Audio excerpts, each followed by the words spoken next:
Bonjour à tous et bienvenue dans cette nouvelle chronique rudimentaire.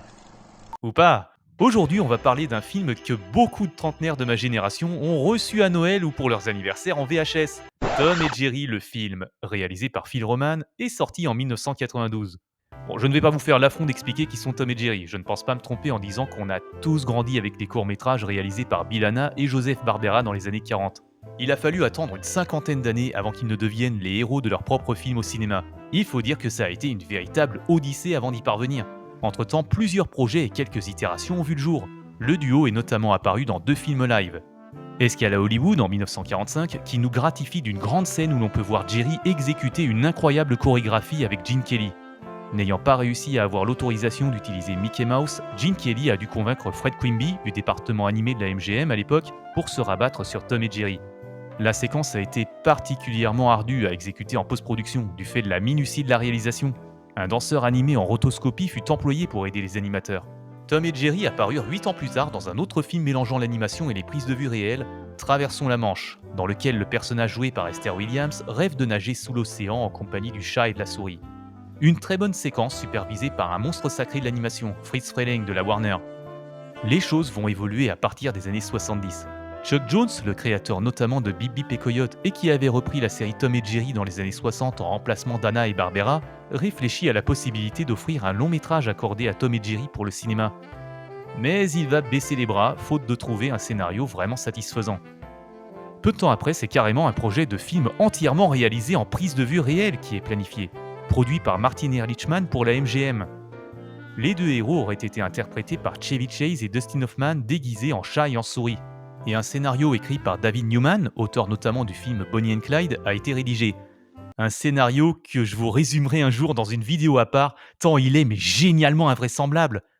Imaginez un film live se déroulant dans une ville peuplée d'animaux à la zootopie, qui ne fait intervenir aucun être humain, avec une histoire de méchant vautour qui veut se la jouer Isnogoud en voulant s'approprier le trône d'un prince, entrecoupé de gags avec Tom et Jerry, le tout avec des dialogues remplis de calembours absurdes.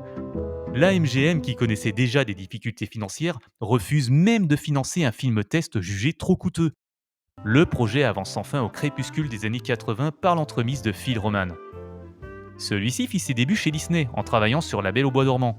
Il deviendra un animateur réputé pour des artistes comme Chuck Jones ou Bill Melendez, jusqu'à devenir réalisateur et monter son propre studio en 1984, Film Roman. Il sera producteur et réalisateur de séries ou épisodes spéciaux accordés à de grandes figures de la bande dessinée comme Garfield ou Snoopy. Plus tard, son studio reprendra l'animation des Simpsons en remplacement de Klasky Csupo, qui avait des DVD avec Gracie Films.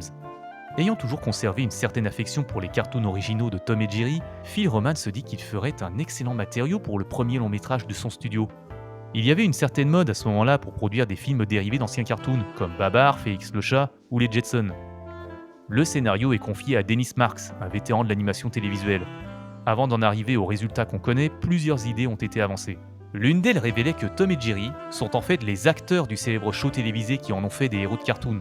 Donc on est complètement dans le concept du film dans le film. Finalement, il fut décidé que le film serait un hommage aux comédies musicales de l'âge d'or de la MGM, avec une histoire où nos 2 héros mettraient leurs forces en commun pour sauver Robin, une petite orpheline aisée dont la fortune est convoitée par une femme acariâtre et son avocat.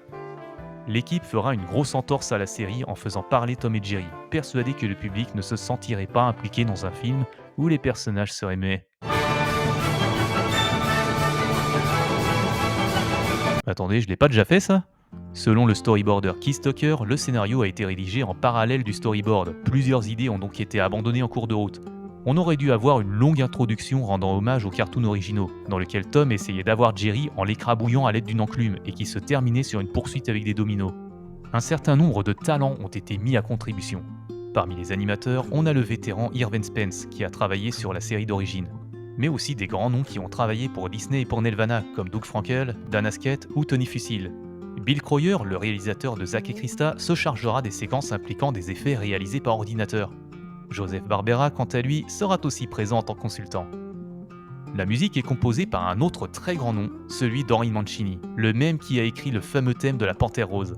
Pour l'écriture des chansons, il travaillera avec Leslie Bricus, qui a notamment collaboré avec John Williams. Pour les voix des personnages, on retrouve Richard Kind, un second rôle très connu de la télévision américaine pour prêter sa voix à Tom, tandis que Jerry sera interprété par Dana Hill. Le reste de la distribution comprend d'autres visages connus du cinéma ou de la télévision, comme par exemple Henry Gibson, l'un des complices de Joe Dante dans ses films. Du côté de la version française, ce sont aussi des grands noms qui vont s'y atteler. Elle fut réalisée par Jean-Pierre Dora, qui a dirigé les VF de grands classiques de chez Disney et des films de Woody Allen, tandis que le texte fut confié à Christian Duras, l'auteur notamment des Simpsons.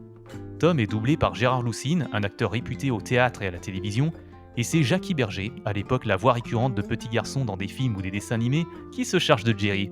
Comme dans la version originale, on retrouve beaucoup d'acteurs de second rôle qui sont ensuite reconvertis dans le doublage, comme Gérard Rinaldi, Jacques Balutin ou encore Raymond Jérôme. On se permet même un clin d'œil à la VF acclamée de La Petite Sirène, sortie en France 3 ans plus tôt, avec le retour de Claire Guyot sur l'héroïne et de Micheline Dac sur la méchante. Au passage, je ne sais pas pourquoi ce chat a une voix de meuf dans la version française alors que c'est bien un homme en VO, certes avec une voix aiguë à la Bon Scott. Si vous avez un élément de réponse, n'hésitez pas à vous exprimer en commentaire. La sortie américaine du film fut une péripétie. Il était prévu qu'il soit distribué par Seven Arts, une société qui devait servir de filiale au studio Carolco Pictures, producteur de la saga Rambo, et New Line Cinema, producteur du Seigneur des Anneaux, pour produire conjointement des films indépendants ou à faible budget, sans doute dans un futur projet de fusionnement. Cette collaboration ne se fera jamais et Seven Arts prendra son indépendance. Cette situation provoquera un tel retard que le film, sans personne pour en assurer la sortie, était déjà disponible dans les cinémas européens grâce aux distributeurs locaux, mais restait inédit dans son pays d'origine. Un accord sera finalement trouvé avec Miramax, la société des frères Weinstein, et le film put sortir à l'été 93.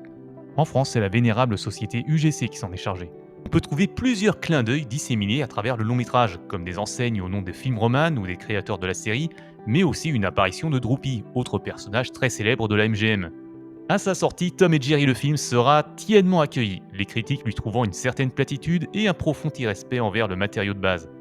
Il est vrai que le scénario est assez perfectible et a quelques maladresses. Le thème de la petite fille orpheline ou abandonnée par ses parents commençait également à être un peu trop exploité dans les films animés de l'époque, ça a sans doute engendré une certaine lassitude. On sent que le film ne sait pas toujours sur quel pied danser entre l'humour slapstick typique des anciens cartoons ou le côté finalement sérieux de l'histoire, où les deux héros peuvent être amenés à périr, même s'il est bon de rappeler que ça pouvait aussi arriver dans les épisodes originaux. Si on accepte le début du film et la scène de la cuisine, il y a finalement très peu de moments véritablement délirants et qui peuvent se prévaloir des épisodes passés. En fait, cet aspect cartoon disparaît à partir du moment où Tom et Jerry se retrouvent à la rue et livrés à eux-mêmes, avec la démolition de la maison qui avait accueilli depuis tout ce temps leur course-poursuite délirante en toute sécurité entre ces quatre murs. C'est comme si leur univers était détruit et qu'ils allaient devoir affronter le monde réel, généralement peuplé de personnages envieux et avides d'argent.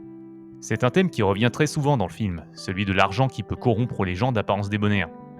L'humour devient donc plus terre-à-terre et l'histoire va aborder des thématiques sérieuses comme le deuil des parents. Et c'est justement ce qui fait la singularité du film, justement, ce côté prise de risque où on balaye ce qu'on connaît déjà de la série pour proposer quelque chose d'inédit. Sans être un tel sommet, le film reste très amusant et agréable à voir aujourd'hui. La musique d'Henry Mancini est excellente, l'animation reste correcte et les personnages plutôt solides. J'aime beaucoup notamment Socrate, ce chien qui apparaît de nulle part pour réconcilier Tom et Jerry avec une chanson. Mais le mieux, ou plutôt la mieux, ça reste la méchante de l'histoire, Tante Fig. Son animation est exceptionnelle et elle a une excellente caractérisation.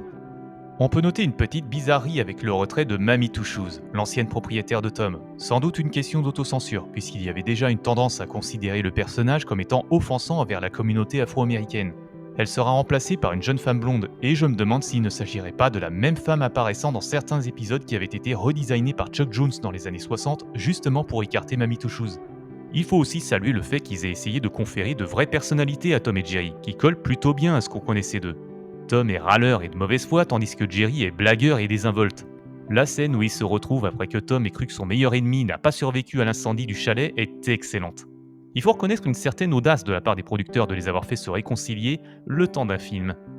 Sans forcément le porter au nu, j'ai beaucoup d'affection pour ce film. Il fut l'un des tout premiers que j'ai pu voir et j'en conserve des souvenirs très forts. J'avoue même adorer les chansons. Un jeu vidéo tiré du film est sorti sur Game Gear et Master System, bien que le scénario soit différent. Après ce film, d'autres longs métrages mettant en scène Tom et Jerry et sortis directement en vidéo ont été produits, sans doute pour profiter du succès des OAV de Scooby-Doo. La qualité est variable et provoqueront parfois un tollé lors de l'arrivée de crossovers ou de quasi-remakes de films incontournables aux États-Unis, comme Le Magicien d'Oz de Victor Fleming ou Charlie et la chocolaterie de Mel Stuart. Je ne pense pas que ce soit un aussi gros problème. Si on ne connaît pas les films originaux, ils peuvent être d'excellents moyens de les découvrir. Et puis quitte à ce qu'un enfant commence à s'ouvrir au cinéma, autant que ça soit en étant accompagné de personnages qu'il connaît déjà très bien. Il faudra attendre 2021 pour qu'un nouveau long métrage pour le cinéma soit réalisé. Cette fois en tant que film hybride, où les animaux sont en animation traditionnelle, tandis que les humains sont joués par des acteurs. Une excellente manière de rendre hommage aux premiers pas de nos héros dans un film. D'autres projets sont à venir, dont un nouveau film pour cette année. Autant dire que les courses-poursuites entre les deux meilleurs ennemis du monde ne sont pas prêtes de s'arrêter. J'espère que cette vidéo vous aura plu, on se retrouve la prochaine fois pour une nouvelle chronique rudimentaire. À la prochaine!